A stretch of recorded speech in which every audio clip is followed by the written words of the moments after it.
Hello, general chemistry students. It's Dr. Hayes here. This is lecture 44. We're getting into chapter 7 now, energy of chemical reactions. But we're going to talk about one last chemical reaction before we get into chapter 7.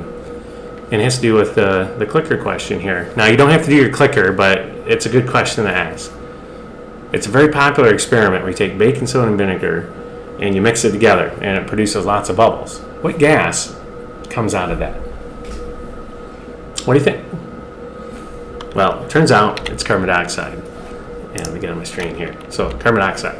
Carbon dioxide is the bubble that's formed. A lot of people think it's oxygen. That's what most students have picked in the past. But why is that? What is that classic reaction that's happening? Well, it's a gas-forming reaction. Gas-forming reactions are basically just making gas, bubbles. And there's a lot of different ways to make gases. You can make gases from a combustion reaction. See, it produces carbon dioxide and water. And if it's hot enough, that water can actually be in the gas phase. There is a classic reaction where you form carbonic acid by mixing some things together. And that's actually one we're going to talk about. There's many other ways to make gases. There's redox reactions, which is what the combustion one is. There's an acid-base reaction that we're going to look at. And so carbonic acid, very interesting molecule that gets made. It's an acid, so it'll react with bases. But what are some really interesting things about this? Well, first of all, if we recall, when you take the carbonate ion and you fully protonate it, you put 2 hydrogen ions with it, the carbonate turns into carbonic acid. And so one interesting thing about carbonic acid is it's very unstable. So if it gets made in a chemical reaction, it quickly decomposes into carbon dioxide and water. So if you look at it though, carbon dioxide and water, 2 hydrogens in carbonic acid, 2 hydrogens in water, 1 carbon in carbonic acid, 1 carbon in carbon dioxide that comes off, 3 oxygens all together. So I mean, it literally just, it's like you're ripping this apart. So if you see carbonic acid as a product, we're going to have to change that into carbon dioxide and water because it doesn't last. This reaction is so popular, it's been commercialized. And let's take a look at a famous commercial where they made carbonic acid and into a product. Plop, plop, fizz, fizz, oh, what a relief it is. Plop, plop, fizz, fizz. Very popular when I was growing up. And now, a page from our Sunday morning almanac. February 21st, 1931. That was before I was... Today. Okay. The day the market for over-the-counter medications literally bubbled over. But that was the day Miles Laboratories introduced a new antacid product called Alka-Seltzer.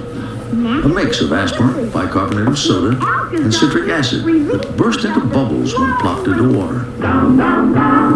Alka-Seltzer was an immediate hit, becoming both a popular remedy and a pop culture icon. For relief of upset stomach, Alka-Seltzer! Beginning in 1951, Alka-Seltzer's TV spokes puppet, Speedy, sang and danced his way through countless commercials.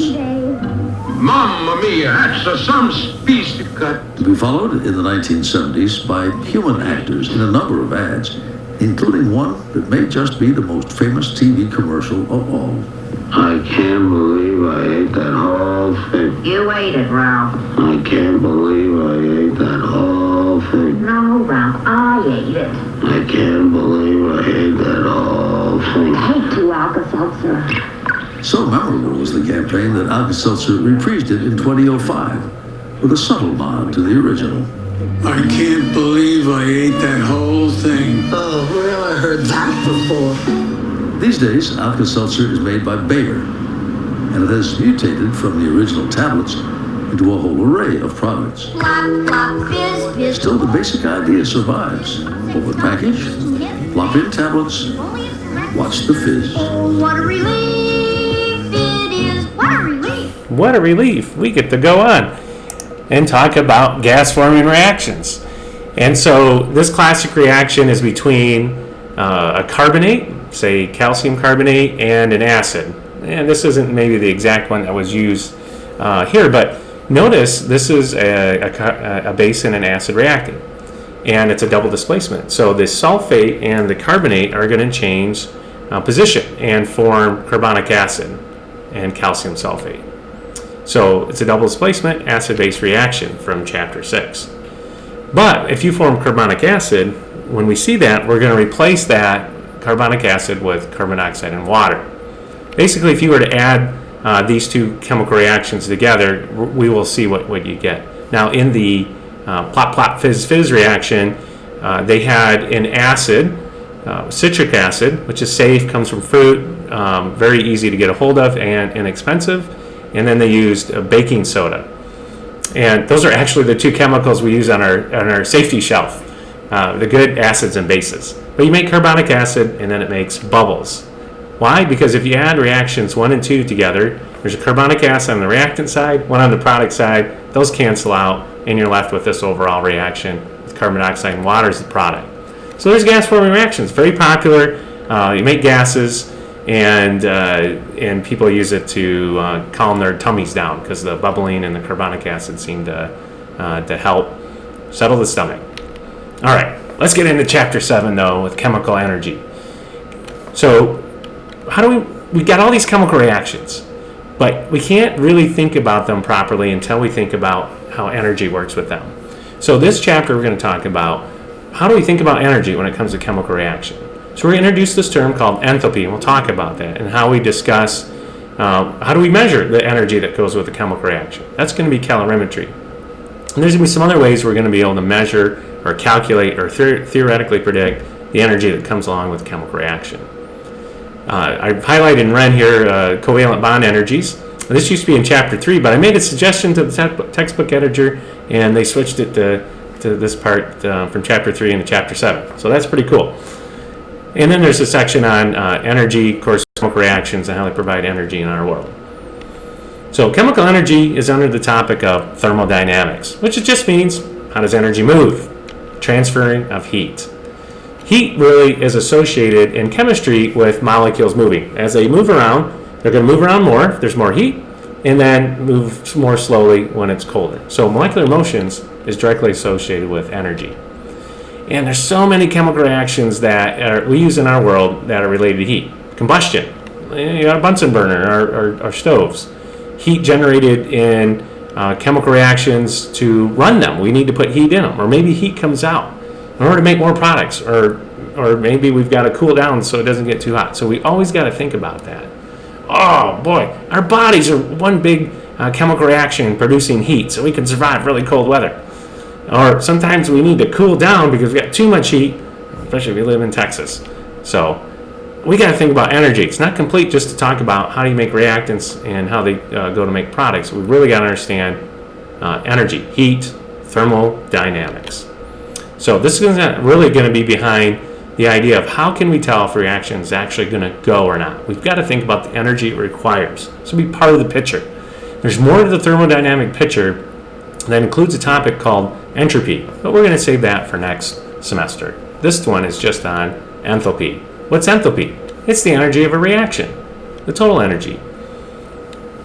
Enthalpy can be divided into two topics, the heat that comes out and the work that you can do with the chemical reaction. But that work thing's kind of complicated, so we're not going to deal too much with that. It has to do with doing a chemical reaction and moving a piston and creating some heat, but not the Detroit Pistons and Miami Heat, the basketball teams. No, we're not going to worry about that. That actually, it has to do with moving a piston, the thing that's inside of engines that when you create an explosion, a piston moves and you create work. And so work's related to pressure and volume, but we're actually not going to focus on that. See, in a system where you're not actually doing work, you just create heat or it takes in heat, then you can approximate this enthalpy thing with an H by the difference of where the energy of the products are minus the energy of the reactants. We just call this delta H, or a change in enthalpy.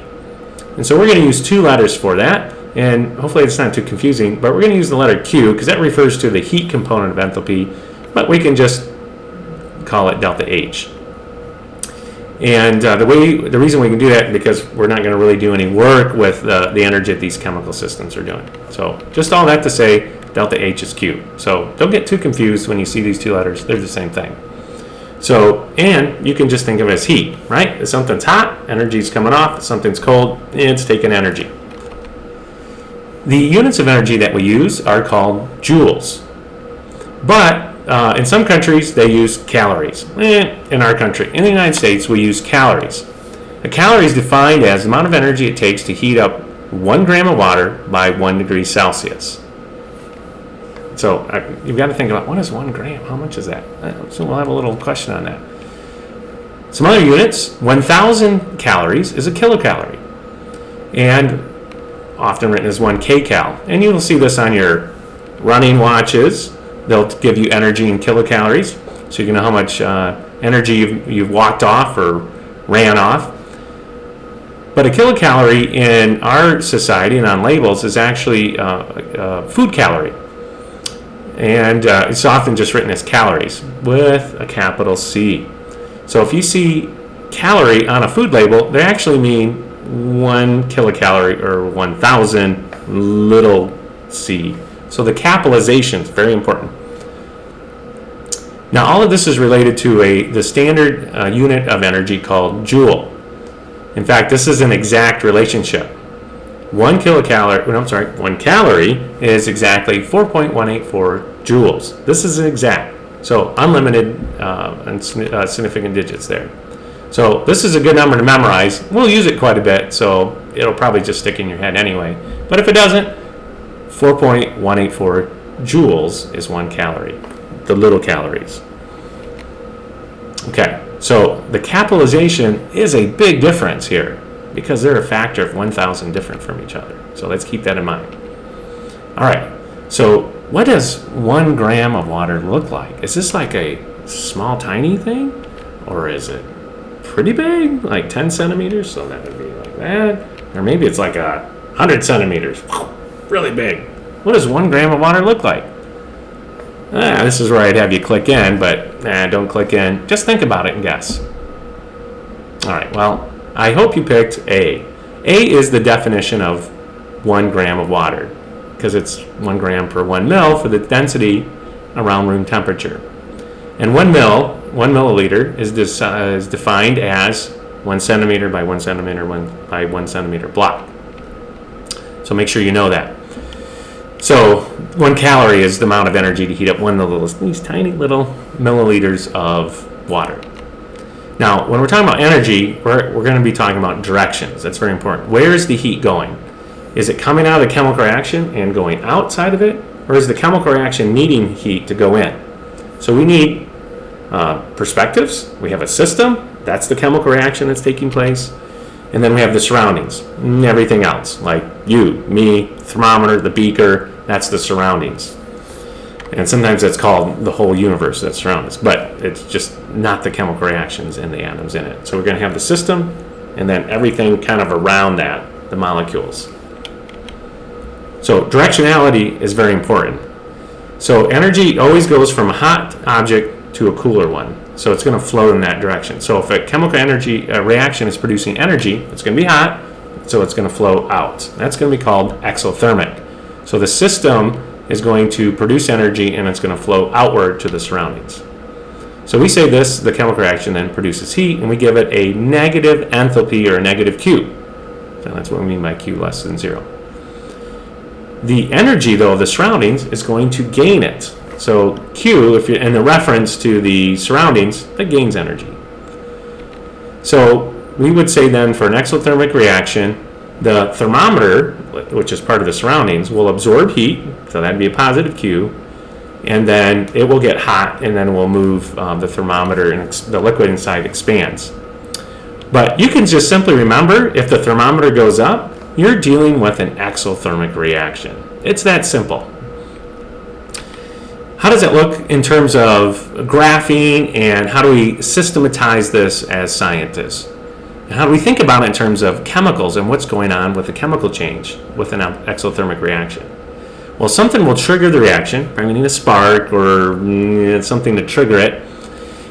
And we think of our reactants as being at a high potential energy. And then something will trigger it, and then these reactants will rearrange their atoms into something that's more favorable and at a lower energy. In the process of going from this high energy state to a low energy state, energy is given off. For this particular chemical reaction, which is a combustion reaction, it gives off energy. negative 890.3 kilojoules per 1 mole of reaction. That's kind of a weird unit, but the denominator just means every time I run that reaction, when there's 1 mole of methane reacting with 2 moles of oxygen, I'm going to get 890.3 kilojoules of energy out. We write it with the Q, or you can write it with the delta H. So there's something very stable about carbon dioxide and water that will allow this chemical reaction to produce a lot of energy. So we say the potential energy of the system drops, a lot of kinetic energy created. We feel it as heat. You can boil water, you can burn your hand, you can start fires with this type of chemical reaction because it's exothermic. So the way we write it in terms of chemical reaction is we're going to have energy that's coming off. So we're going to write energy as a product. For an exothermic reaction, because we're still talking about those, energy is a product. So there's all this energy coming off. The energy is listed as a negative number, or we'll write it as a positive number in the energy as part of the chemical reaction. So you may see it both ways. So it's just some of the ways that we write that. We don't always have exothermic reactions. We can have endothermic reactions. This is where the energy of the chemical reaction now moves away from the chemicals in the reaction to the surroundings. This is called an endothermic reaction. The other way around. Energies come from the surroundings into the chemical reaction. So we give this a positive number, and we say that the surroundings are losing energy and they'll cool down. But the chemical reaction will take the energy and move the chemicals into a higher potential energy state. So a thermometer then is going to go down. So if you see the thermometer go down, you're dealing with an endothermic reaction. We're saying all these words, but you can just simply understand it. Thermometer going down, endothermic reaction. Thermometer goes up, you're dealing with an exothermic reaction. Oh, that would be a great quiz question to ask tomorrow. So here is a chemical reaction that you have to put heat into it in order for it to work. It's a phase change, going from a solid to a liquid. But you kind of know this. If you have solid water, which we call ice or snow, and we'll get to experience that, hopefully not anytime soon, but soon enough. If you put energy into it, you're going to move this molecule into a high energy state called the liquid state. But you got to put energy in to do this.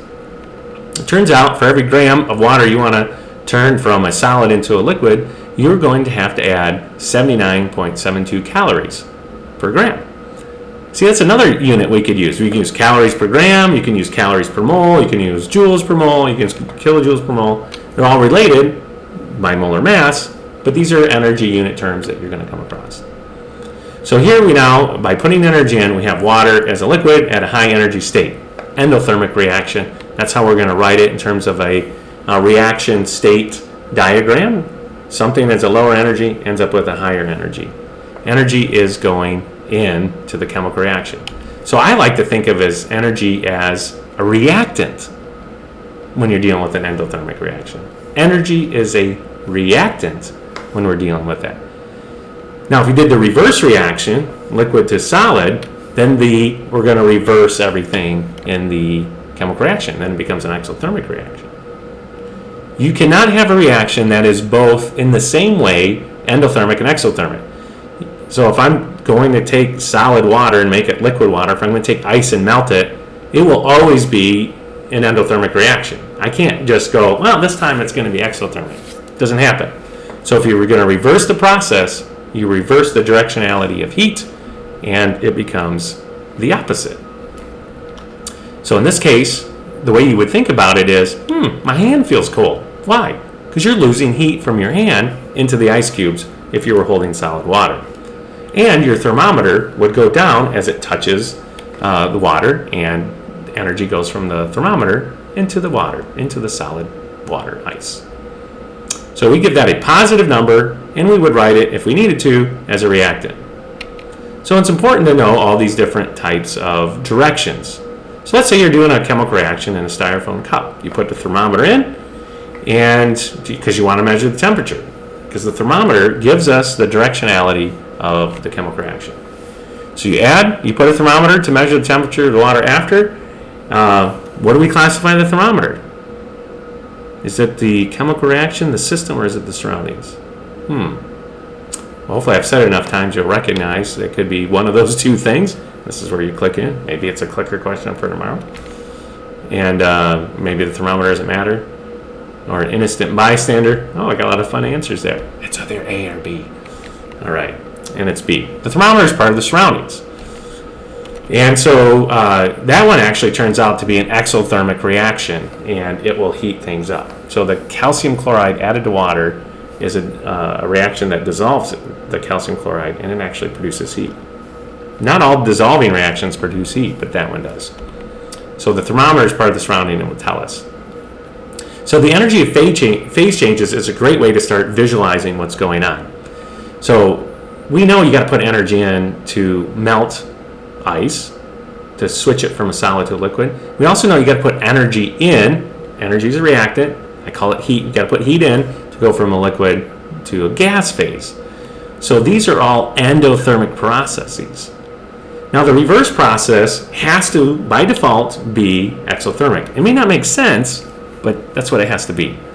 So if you're going from a liquid to a solid, those chemicals have to give off their energy in order to go to that lower energy state.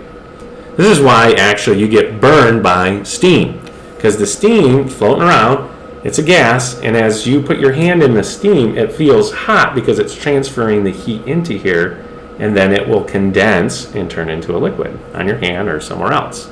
So this happens on windows. So a phase change is a great way to start thinking and visualizing the direction of energy, endo and exothermic reactions. Oh, these could be other good clicker questions for Friday morning. All right, so now we want to be able to assign an energy with a chemical reaction. And if you can, then you can do a lot of fun stoichiometric calculations. Like, hey, what if I don't have a mole of methane that I want to burn, but I have something like a pound, 454 grams of methane. How much energy could you get from that? Because we're not always just dealing with 1 mole. So the Q number there, the enthalpy for the chemical reaction, gives us a conversion factor to figure out how much energy comes off. So this is the stoichiometry that goes along with it. So I would take something like 454 grams of my methane, convert to moles with the molar mass, then use the chemical reaction to say, hey, for every time I use 1 mole of methane, I'm going to run that reaction 1 time. Where did I get 1 mole of methane? It's the number out in front of the C. It's a 1. Because there's no number there, so that's a 1. If it was a 2, then I would end up putting a 2 next to the 2 moles down here in the conversion factor. Then, for every time you run the chemical reaction, you get 890.3 kilojoules out. That's why it's negative. So for a pound, or 454 grams of methane, I get 25,200 kilojoules of energy out. It's actually a lot. So how much energy is released when 454 grams of oxygen is burned? See, I can do this with any reactant. I would do the same sort of calculation, convert into moles of oxygen with the molar mass of O2, use the stoichiometry as my next step, which is the step that general chemistry students often forget. And then the last step is how much energy do I get per mole of reaction? And then I can see that I get a lot less energy out because oxygen's a much bigger molecule than methane. So in 454 grams, there's not as many moles. We may write it as a Q, we may write it as a delta H, but really we can start thinking of enthalpy as a conversion factor. All right, where do we get these enthalpy numbers? How do scientists figure it out? Well, in this chapter, we're going to explore 4 different ways. The first one is to go in the lab, and you will do this on your next lab. Go in the lab and run a calorimetry experiment. And we're going to do an experiment with water, and we're going to see what happens to that to the water that's inside of a cup. I'll explain in just a minute. There's a formula that goes with that. You don't have to write, you can write this stuff down if you want, but we're going to go over it many times. So this is what we're going to call styrofoam cup or coffee cup chemistry. That'll help us determine the enthalpy of a chemical reaction. So that's a lab-based thing.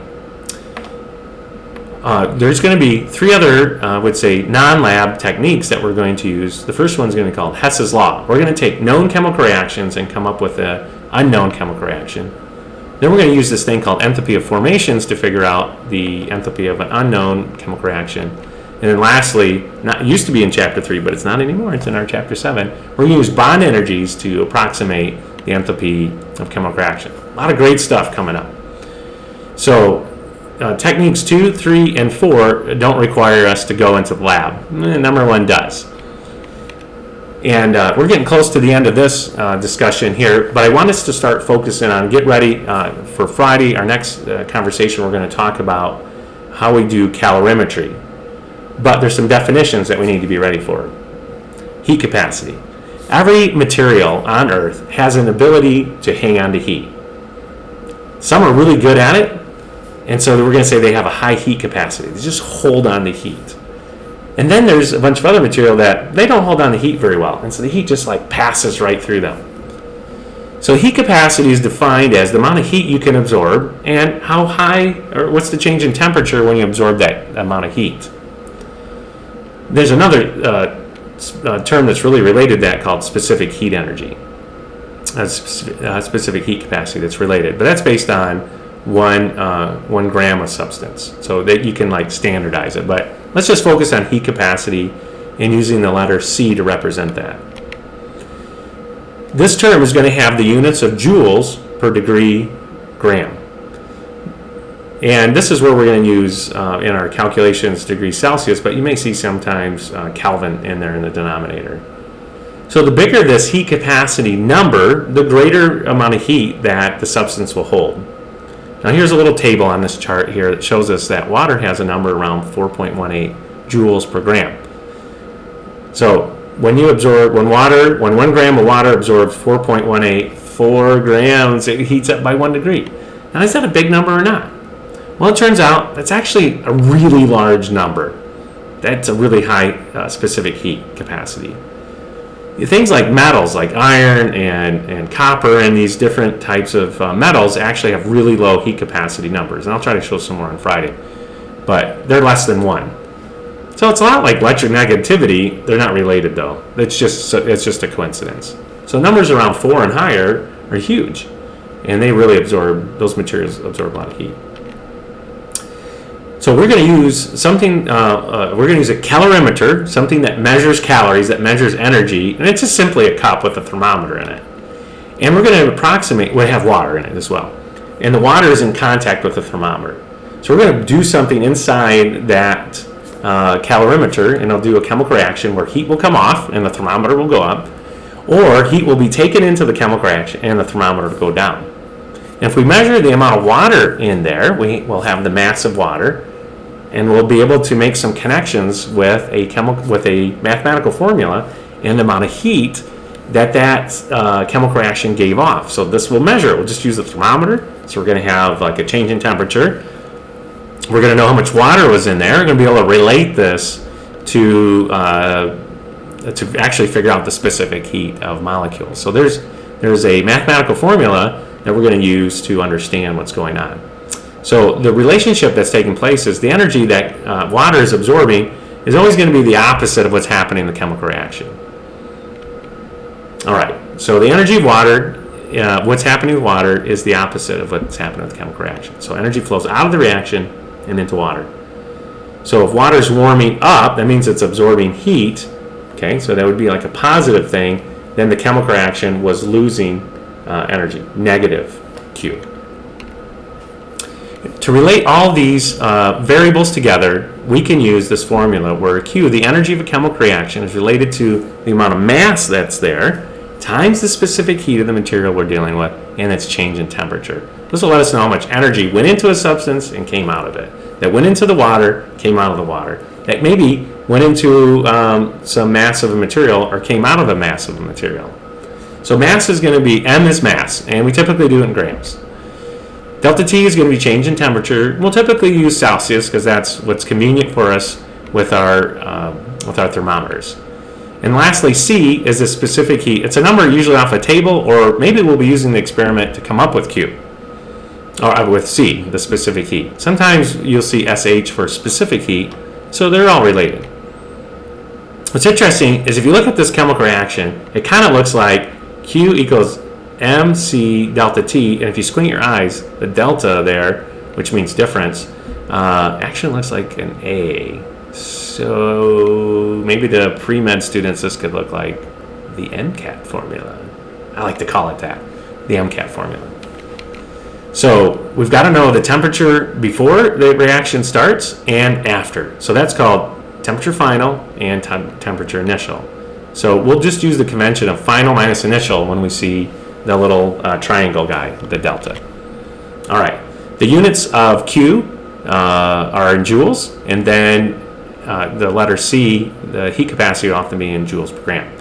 So we're going to start working with that formula on Friday after our short little quiz. Just make sure you watch some of these things and took a few notes.